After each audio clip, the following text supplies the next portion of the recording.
Hey everybody, it's been hot. It's 10 o'clock.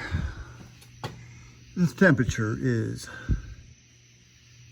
there ain't no way, it's 78 degrees.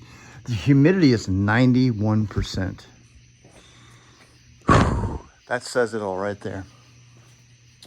Console progress.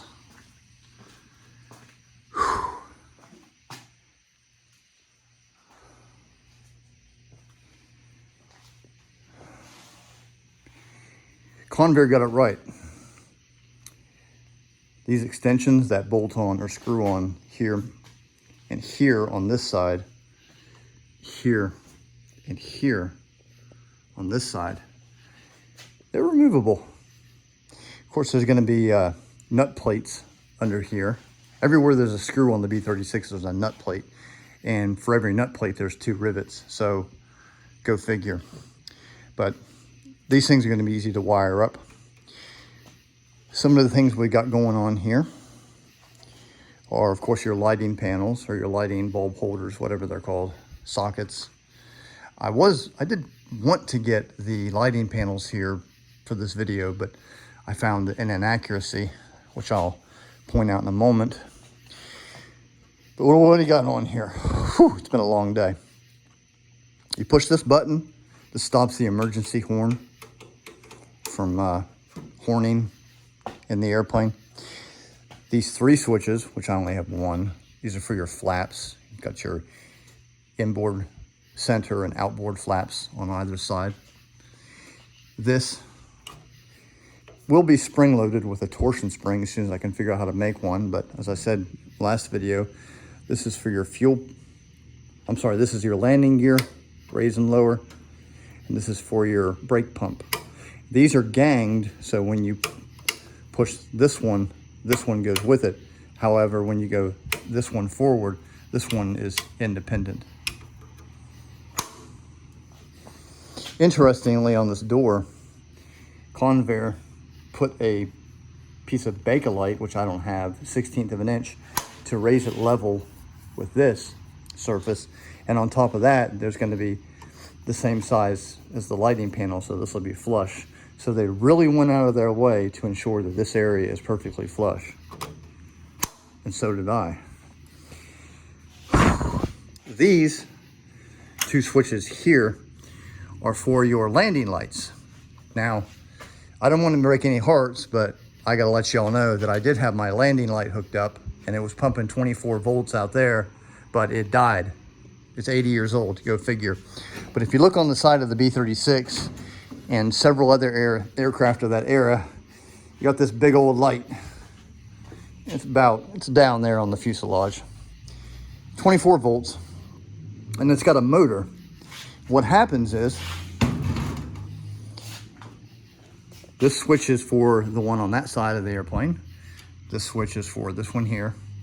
When you hit these switches, the motor makes the light go out like that. And this actually turns the lights on. Alrighty, over here, this switch is to drop your Bombay fuel tank, and that's the indicator for it. This is your Bombay door open. These lights indicate open. These lights on indicate closed. This is to drop all the bombs in the Bombay. This is your salvo switch, and this is your salvo indicator. Different from what you see on the J models today, the H had a really big, it doesn't look exactly like that, but it's really close, a big lamp. Let's see. Oh, jeez. Don't know what that one was for. This is for your parking brakes. This lighting panel here, this switch, I don't know what that switch does. I can't read my writing, but these switches are for your what are those stupid things called? Your formation lights, and you got your dimmer, and this one is for a blinker of some kind. Anyways, and this last switch is between your command radios, your ACR and your whichever one the other one is. I'm sorry, it's been a very long day. But the good news is this is done. Now the error that I pointed out earlier is I noticed on the IPB that there's an additional plate up here, and it's literally called a blank plate. It has a B-36 part number, and it's an inch tall.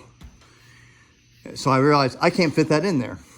So in order for that to happen, I had to shift this down. Well, the Zeus channel stayed where it was, but this had to come down one hole.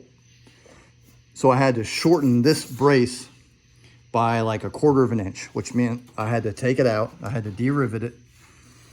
And it was a chore. I was a screaming and a hollering and a cussing and a fighting and a spewing and it's no fun trying to rivet when you can't get a bucking bar in there.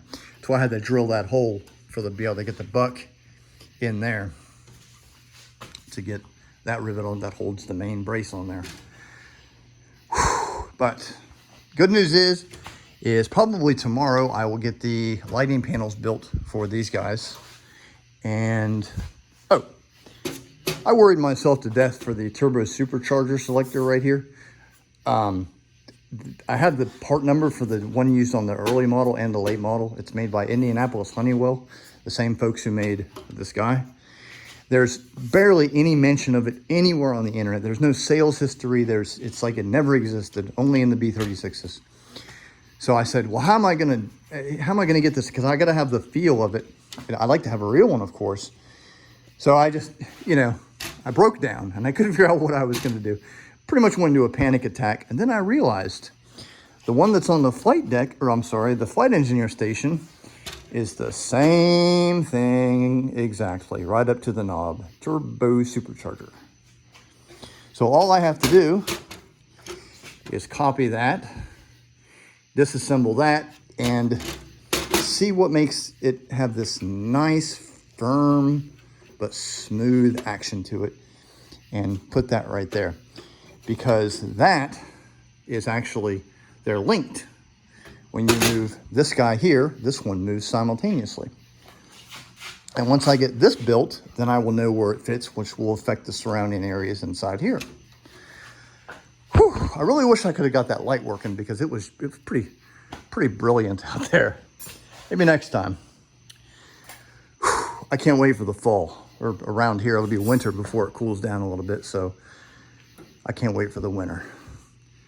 I'll see y'all next time.